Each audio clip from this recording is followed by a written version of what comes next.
So, Leslie, please tell us how you got into the food industry in the first place. I've been working in marketing for over 15 years now, and my very first job out of university was as marketing assistant for Aero, a big Italian confectionery company. So I really did start my marketing career in food. I had the pleasure of working with chocolate for around 5 years. I worked on Kinder Surprise, Kinder Bueno, and Ferrero Rocher as their flagship brand. And then I moved over to GlaxoSmithKline and worked in the area of wellness and well-being. So I worked on their allergy brands and I worked on their toothpaste brands, so Aquafresh. And then they also owned and had Lucozade. So I then kind of graduated up through the ranks and landed the job as head of marketing for Lucozade. And then GlaxoSmithKline sold Lucozade to a Japanese business called Suntory, and I was part of the team that went with the new business with Suntory. And so we used to call ourselves a grown-up startup in that we had the benefit of the brands and the budget, but we were literally creating the company from scratch because they didn't have anything in the UK. So I've really done a mix of food and drink across my time. And then when I started consulting and advising startups on marketing, I found naturally that because my experience lends itself to food and drink, that I was working with food and drink startup brands. And with your consultancy, which you've done just prior to moving to Forward Fooding, that was all about sort of storytelling. So could you tell us a little bit more about that and how important you think that storytelling is to food businesses? Yeah, so I think for me, marketing is storytelling, and a very famous marketeer called Seth Godin says that. Really, throughout my career, I've been bringing and creating the stories for brands, for big businesses, and sharing them with their audiences. And that's how you generate that that trust factor that then leads to a continuation of the relationship and a continuation of building your sales and your brand over time. So for me, storytelling is crucial to marketing. It's central to marketing. And when I launched my own consultancy business, I set out to kind of bring the benefit of my corporate marketing experience to companies who were building something for themselves, but may not have had the benefit of the luxury of that experience. So I wanted to share all the tools and knowledge and best practices that I'd learned and acquired and built as my skill set, to empower people who wanted to do something for themselves. You've worked for very big brands like Lucozade. Yeah. What is it you think that we could learn from them if for much smaller brands, for startups? Yeah, so I think I almost flip it so that it's the other way around, because I think that there's a lot that big brands can learn from startups, and in part that was the reason that I wanted to set up on my own and to help advise startups, because I see that big brands and big corporates spend millions of pounds trying to create a brand story, a brand identity, and build that trust factor with their audiences. Whereas actually entrepreneurs and startups already have a story. And that story is the journey of the founder to exactly where they are right now, coming up with an idea, creating a product from scratch, having that passion and that desire to really go out there with their not only identity but their product or service and make their impact in the world. And I think that is really the story that corporates are ultimately trying to create, is sharing a story about a product that is going to change consumer behaviour and make an impact in the world. And I think founders, and particularly food and drink startups, have the ability to do that because it's innate in what they're creating already. So for me, it's much more exciting to harness that and help the founders unlock that, to bring that to the forefront of their brand and the business that they're building, because that's where they'll get the most fulfillment personally, but also they'll build the most engagement because they're being authentic, they're living their values, they're demonstrating integrity through the work that they do, how they think and feel, and what they're producing. And that is naturally what attracts people to work with you. Can you tell us how and why you made the move to Forward Fooding? Yeah, so I'd met Alessio, the founder, our CEO, before I joined Forward Fooding, when we were both running our own businesses, and he was running a crowdfunding business called Crowdfeeding at the time. And both we connected as founders. We used to meet for coffees and catch up on how our businesses were doing, and we'd support each other and share ideas, bounce ideas off each other. So I always knew that we worked well together. And he approached me at the start of this year to work with him on creating the story and creating the voice for Forward Fooding and bringing the marketing plan to fruition for them as a business. So I did some consultancy work, and we worked really well together. And then he asked me to join the team as part-time CMO to take the work that we were doing together and take that forward. And his story is a story of recognizing that entrepreneurs hold the key really to unlocking a brighter future of food, and that if we can be the pioneers who bring entrepreneurs to work together with corporates, that we can create something great by bringing both their skill sets together. We can accelerate true innovation at a greater scale. Corporates are really, I personally believe, struggling in terms of innovating quickly, but also they're no longer the experts in where food and technology are going, and they're learning to recognise that they need to ask for help, and they need to bring in people who are now the experts. And quite often that is, nowadays a startup, because they are the ones out there at the forefront of creation. They're testing these ideas, they're putting them into practice, and when you combine the startups ideas and entrepreneurial spirit with the corporate scale, distribution channels and network and resources, you can end up with something really powerful. Could you tell us a bit more about the Food Tech 500? Yeah, so we've launched the Food Tech 500, which is our answer for Food Tech's answer to the Fortune 500. It was an idea that kind of came about when we were discussing food tech over lunch, like we do here, because we're all geeks about food tech. But we wondered who was going to be the next big company or the next kind of food tech unicorn after witnessing Impossible Foods IPO and their like astronomical rise in share price. And each of us picked someone completely different in a completely different area of food tech.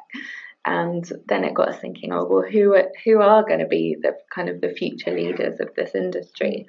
And because food tech, it's like the intersection of food and technology.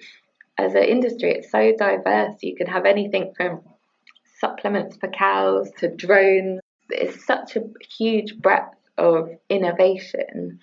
There's no real way to aggregate everything together. And even in our data platform, the Food Tech Data Navigator, we've we've created a taxonomy to categorize the different types of businesses, but the breadth is enormous. And we wanted to find a way to kind of harness everyone who is within food tech and really showcase some of the great innovations that are being developed right now. We launched in September, and we've had hundreds of food tech companies apply, which is fantastic. We've just extended the deadline actually to the 15th of November, so there's still time left to apply. And if you visit the Forward Fooding website at forwardfooding.com/foodtech500, that's where you can apply. And our goal is to get as many food tech businesses as possible to apply. Then we'll be closing the doors 15th of November. And as we move into the new year, that's when we're going to be ranking all of the businesses. So part of the Food Tech 500 is getting the applications in and kind of aggregating all these businesses. But the next part is then finding a common criteria so that we're able to rank them to create a list. We've identified 3 key areas that we've set as common criteria. So that is creation of a business size score, which is around the number of employees, the stage and amount of funding raised, and whether they're revenue generating or not. We've identified digital footprint as an important aspect, so their social media presence, and then sustainability is also a really key factor in any business these days, but particularly within food and food tech. And we're looking to launch the full Food Tech 500 list in January. Have you seen more applications coming in from one area than another, or has it been fairly split? There is a real mix, and those are the areas we've categorised within our data navigator, because it covers the majority of food tech businesses, or covers all food tech businesses. We've seen a pretty even split. I think ag tech is slightly in the lead, but then there's also quite a good amount of next generation food and drink products as well. So really it's all to play for. Our goal was to have a representation across the board, but really it just comes down to who enters and who applies. Great. Okay. And you mentioned earlier about food sustainability.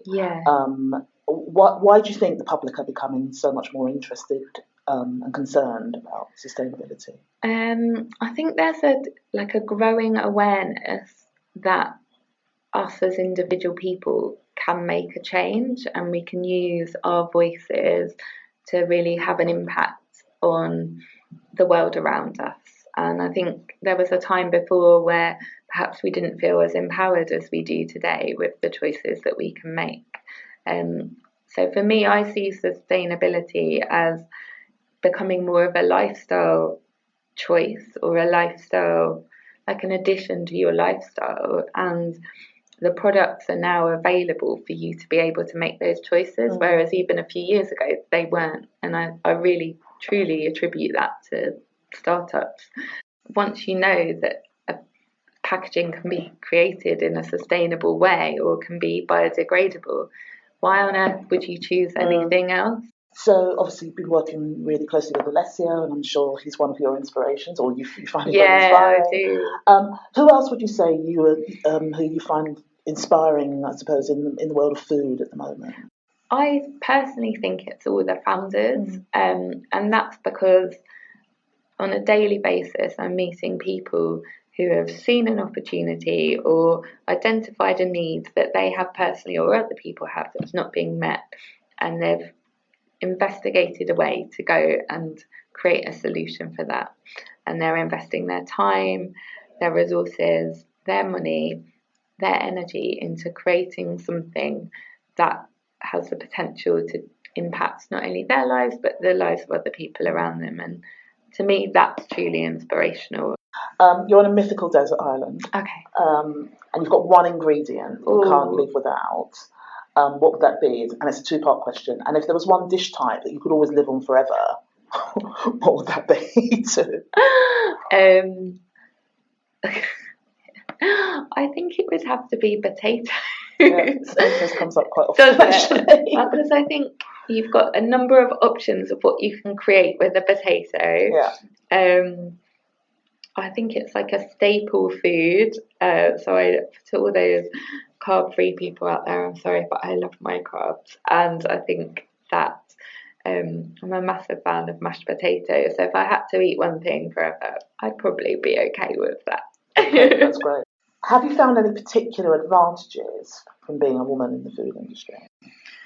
That's an interesting question. No. I think what there is solidarity amongst women in the food industry. I think there's solidarity amongst women in most industries, because I think the more we're talking about being women and all of the stuff that it entails, and the fact that there is biases in not only the workplace but in society as a whole. I think the more we're transparent and honest about how stuff does affect us and that things are more challenging in some areas, I think there is solidarity there. When I was younger in my career and as I was going up through my corporate career, I think it was, although I was surrounded by women in the workplace, there were very few women at very senior levels, and that seemed to be a very male-dominated aspect of the business. And I think as I've grown up through corporate businesses and now working with startups, you start to see where structures are a bit inflexible and don't support the natural changes that happen for women, such as having children. And then you end up having to make choices that suit yourself and your family and your life. I find it really frustrating that there are so many women who have so much valuable experience and become hindered by the construct of work and having to be in an office from 9 till 6, and the fact that you can't accommodate childcare unless you, it's very costly to accommodate childcare. So I think, to me, I'd love to see the value that women can offer businesses being harnessed in a way that can work for both going forward. And that's an area where I'm really passionate about. In terms of advantages of being a woman, I think we are natural leaders, but we lead as nurturers and with more empathy.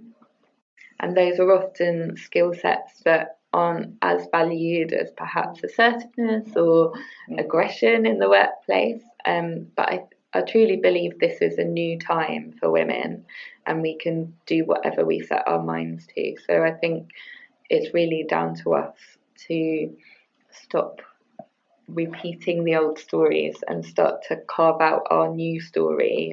What piece of advice would you give to someone who wanted to start up a business in food? I would say that there's never been a better time to do it.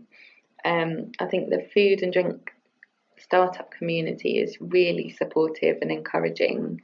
I also think that there's a lot that is out there already that's been done already. So you really have to think about what it is you want to do, and there's a lot of people you can probably learn from already to ensure that your idea is valid, that it is a sustainable business, that you can grow it and you can create what you want to create with it.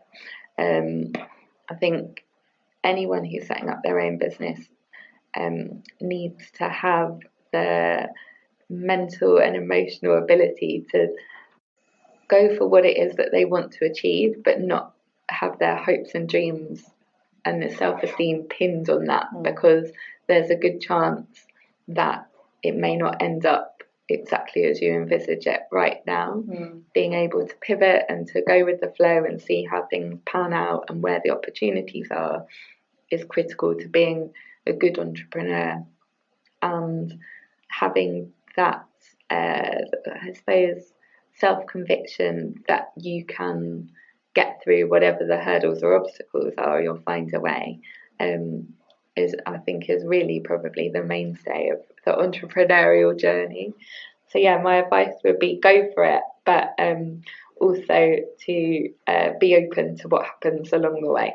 Thank you very much. No problem. It was lovely to have a chat. So thank you for having me. Great. Thank you.